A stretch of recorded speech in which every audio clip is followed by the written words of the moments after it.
It don't happen to my people. We have what they call a collective analysis of what happened just January of 2024. The headline reads, and I quote, "How attackers murdered over 2,000 Nigerians in January alone. Renamed the conquered Plateau state villages," reports. Nigeria is the only country that killed their own citizens. Since after the killing of the people in Mangu local government area of Plateau state, which have been happening from time to time, because of the mineral resources being found in that area, and knowing fully well that that area is being occupied by Christians alone, the Muslims have vowed that they are going to eliminate every single soul, whether old or young, in that very particular area. Since then till today, where me and you dey, after 24th night of December 2023, have you ever heard that one person or two have been arrested in Mangu local government area? People that perpetrated that act, the answer is no. In other words, Nigerian government knows about it, and they are strongly behind the so-called headers who kill people, man people, and massacred and burned over 17 local governments. All the whole houses there, they raise it down. Today, they have occupied that area and rename it to their own language, or to the name they choose to call the area. Nigeria, on our way done. Renewed hope that APC promised the people have turned to be renewed shaggy, renewed hopeless, renewed everything that represents evil is what that renewed hope is all about. That is Nigeria for you. Our 8 mothers and fathers, brothers and sisters have been flogged in Lagos State, the original base of the so-called president of the Fulani control government of Nigeria, because of a single loaf of bread of 100 naira. They are being flogged like animals, and people were clapping. Now they want to regulate social media. The same social media that Tinubu used to castigate Goodluck Jonathan, President Goodluck Jonathan, castigated Obasanjo and also Yaradua. That same social media is what they want to regulate.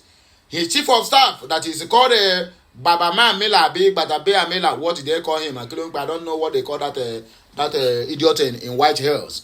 Till today, the tweet which he tweeted during the time of Goodluck regime, 2014, is still fresh. People are bringing it up to ask him, you criticize the government then, now you come and put embargo, because you people know that you people are not doing anything well in Nigeria, only to subdue the poor. I know that though that contraction called Nigeria is suddenly, gradually sliding into dictatorship. He don't make the comment now. Said anybody that criticizes is going to 3 years in jail. Now the chief of defense, Minister of Defense, will be Metawale, who is busy defending Federal Capital Territory and Tinubu, but he's not able to defend Zamfara State, where he governed for complete good 4 years. That people have been killed. 17 local governments have been taken over by bandits and collecting taxes before farmers can be able to visit their farms. All happened in Zamfara State, under the nose of the so-called Minister of Defense. I rest my case. Anyway, my wonderful people, attackers don't finish the people of Mangu, mostly the Christians over there, and occupy the land and rename it.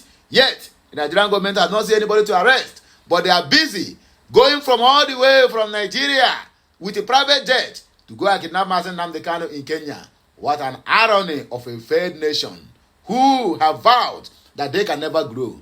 Under this Bola Ahmed Tinubu's regime, on I go here way, and I say na Yoruba na dem dey flog abi. Thank God the person that made that video is a Yoruba man. He said, look at the Yoruba line, look at the Hausa line, and look at Fulani line. He began to ask, where is Igbo line? No single Igbo was being seen. Flogged like animals, like cows, going to collect a bread of 100 naira.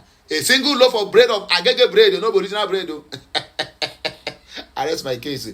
Anyway, my wonderful people, let us read in between the lines. Like, share, comment, and make sure you subscribe to my channel for more and more interesting videos coming your way.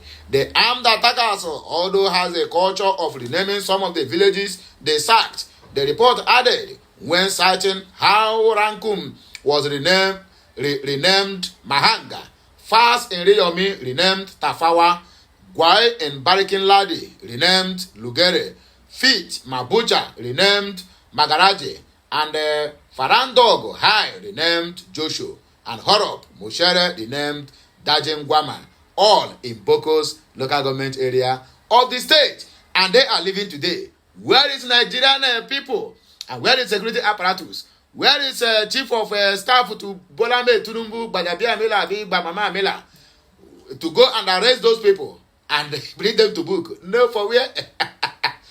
No fewer than 2,000 defenseless civilians who were massacred by government and extremists nationwide in January of 2024 alone, including attacks on Barikin Ladi and Boko's areas of Plateau State. A report by the International Society for Civil Liberties and Rule of Law, Inter-Society, has stated the armed attackers also had a culture of renaming some of the villages they sacked, and the report added, while citing how they renamed all the whole areas they occupied to their own names. Yet, Nigerian government is still in place, and they are busy using armored tanker to patrol Olo, who is not even on war with anybody, who don't have any kind of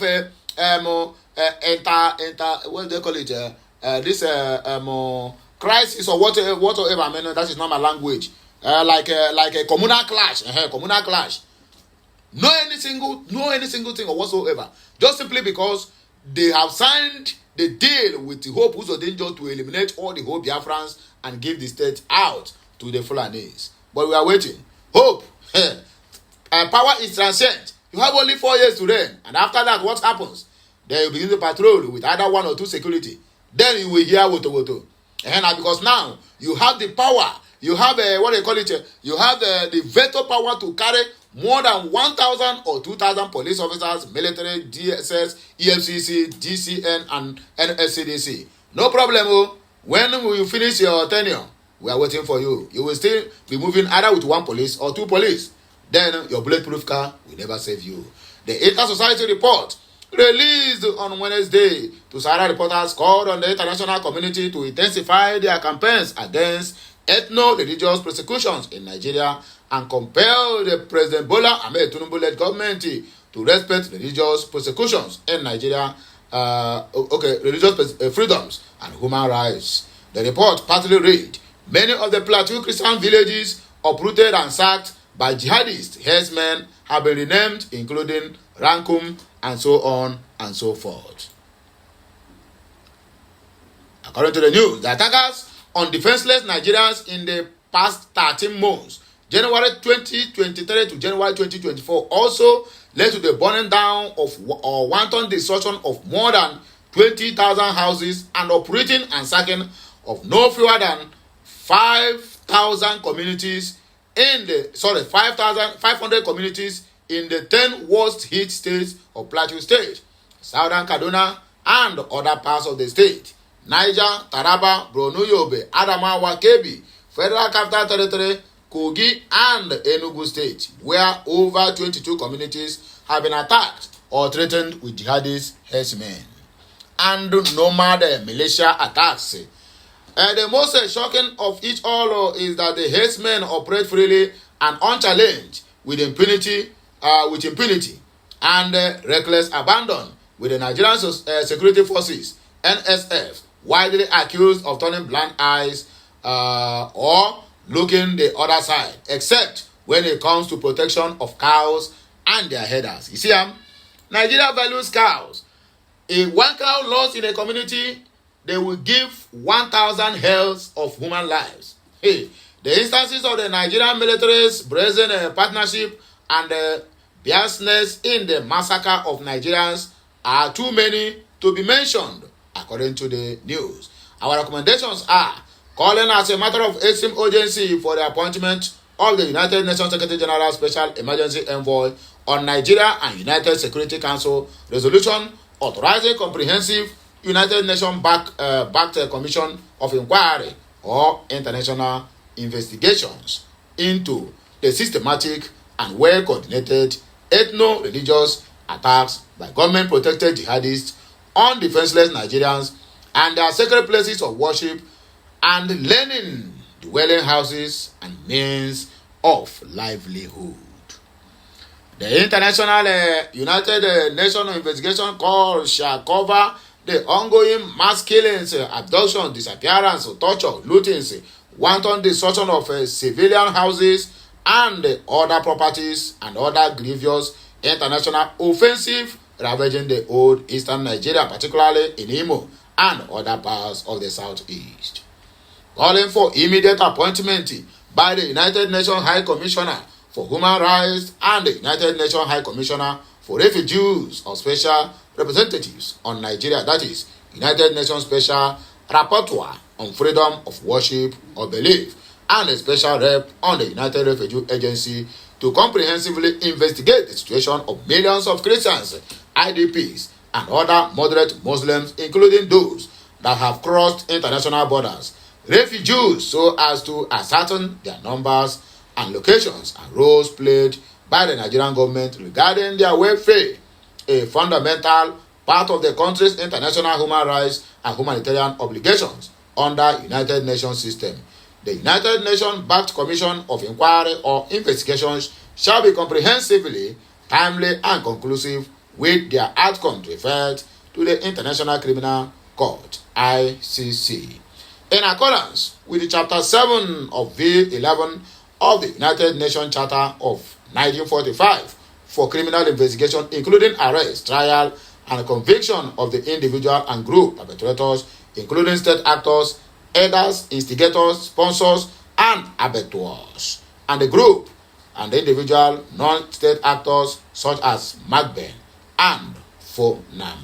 My people, now here we go take back breaking, digest, like it, share it, comment on it, and make sure you keep subscribing to this channel.